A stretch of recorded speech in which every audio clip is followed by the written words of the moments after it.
Hello, good morning, welcome back to another mini blog. বেশ 3-4 দিন ধরে ঠান্ডায় তো নাজেহাল অবস্থা, মানে ঠিকমতো কথাও বলতে পারছিলাম না, এত কাশি আর সর্দিতে 12টা বাজিয়ে দিয়েছিল। তবে আজকে অনেকটা বেটার আছি, তাই ভাবলাম ছাদে আসি।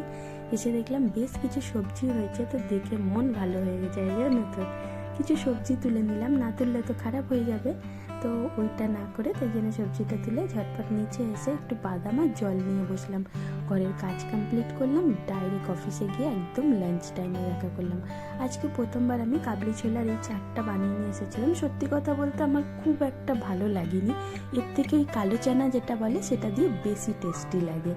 দেন বাড়িতে চলে এসেছিলাম, দিদি আজকে মাছের ঝাল দিয়ে গেছে, দেখো পমফ্রেট মাছের ঝাল বেশ টেস্টি হয়েছিল খেতে। সঙ্গে আমাকে ভেজ কিছু বানাতে হয়, তাই স্যানের জন্য বানিয়েছিলাম কাবলি চানা, এটাও টেস্টি ছিল। আজকের প্লেটটা এরকমই ছিল। সকলের ঠান্ডা লেগেছে, তাই রাতে সকলকে একটু দুধ গরম করে